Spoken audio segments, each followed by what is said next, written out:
Bem-vindos ao debate. Hoje a gente mergulha no material que narra a carreira de Pelé para entender qual é a real natureza do legado dele.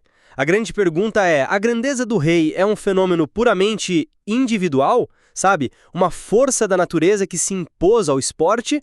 Ou ele foi o ápice de um momento histórico, o produto mais brilhante de uma geração dourada do nosso futebol? O meu ponto é que a genialidade do Pelé é um fato absoluto, definido por conquistas que, sinceramente, o colocam acima de qualquer tempo ou contexto. Já a minha visão é que, por mais extraordinário que ele fosse, e ele era, o legado de Pelé é inseparável da era em que ele jogou e principalmente do coletivo lendário que o cercava. A grandeza dele não acontece assim, no vácuo. Olha, para mim a evidência de uma singularidade é esmagadora. O material que a gente analisou mostra um garoto estreando no Santos aos 15 anos e na seleção com 16. Mas o ponto que para mim encerra a discussão é o feito que ninguém jamais igualou: 3 Copas do Mundo, a primeira com 17 anos. Isso por si só já é uma coisa que beira o absurdo. E o impacto dele é muito além do campo. O texto afirma que guerras foram pausadas para ver Pelé, que ele apresentou o futebol ao mundo. Isso não é a força de um time ou de um contexto, é a força de um homem que cria o próprio contexto. E os mais de 1000 gols é a assinatura estatística de um fenômeno que nunca mais se repetiu nesse nível. Entendo perfeitamente o fascínio por esses números, mas essa visão me parece incompleta.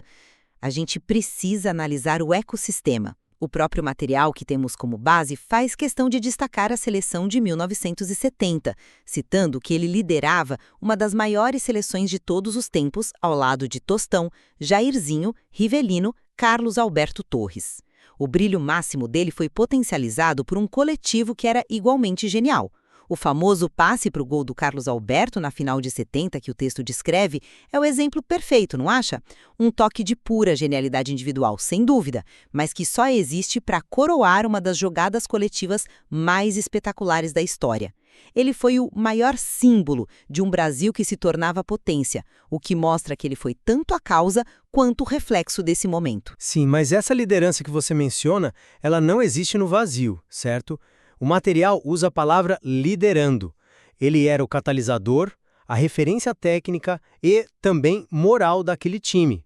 O gol de cabeça que abre o placar na final contra a Itália e aquela assistência cega para o gol do capitão são a prova de que nos momentos decisivos era a genialidade dele que desequilibrava. Aquele time era excelente, não há dúvida, mas era o Pelé quem o elevava do ótimo para o eterno. Uma orquestra de virtuosos, você disse bem. Mas toda orquestra precisa de um Mozart. Pelé era um Mozart. Mas aí é que tá, um Mozart precisa da orquestra para executar a sinfonia. A lista de nomes que acompanhavam o Pelé não é um detalhe, é a essência do meu argumento. O triunfo de 70 foi o auge de um conjunto, não só de um indivíduo. A liderança dele era de um maestro que rege músicos espetaculares que entendiam a partitura perfeitamente. Sem aquela orquestra, até o maior dos maestros teria sua música limitada. Aquele time era a sinfonia perfeita, e Pelé seu solista principal, mas não a sua única nota. Aquele gol do Carlos Alberto tem a participação de quase o time todo na jogada. Ok, você foca muito na seleção de 70.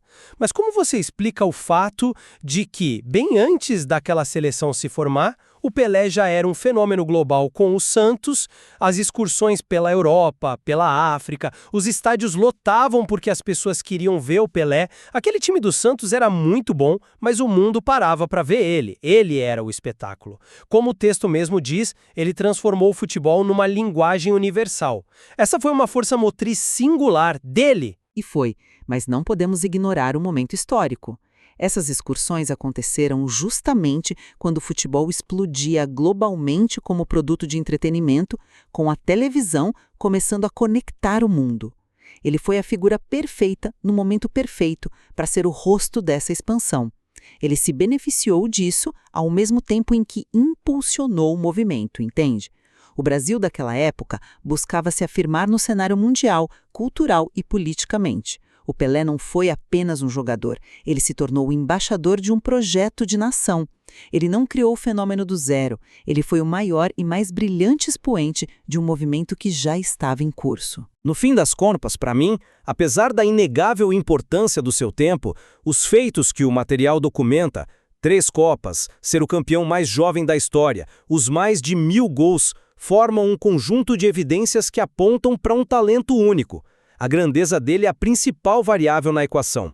O Sol em torno do qual os outros planetas, por melhores que fossem, simplesmente orbitavam. E para mim, a conclusão é que compreender o legado do Pelé exige reconhecer que sua genialidade floresceu e foi amplificada por uma geração de atletas lendários e um momento histórico irrepetível. A história não é sobre um homem que conquistou o mundo sozinho, mas sobre como um mundo, em um momento de profunda transformação, precisava de um rosto, e encontrou o dele. Ele não foi o criador da onda, foi o surfista mais perfeito que já existiu. Pois é, ambos os pontos de vista extraídos do nosso material só reforçam a dimensão gigantesca de Pelé na história. A discussão sobre a origem da grandeza dele, se nasce puramente do indivíduo ou é forjada pelo seu tempo, talvez seja o que torna seu legado tão fascinante e inesgotável. E com certeza, há muito mais a ser explorado.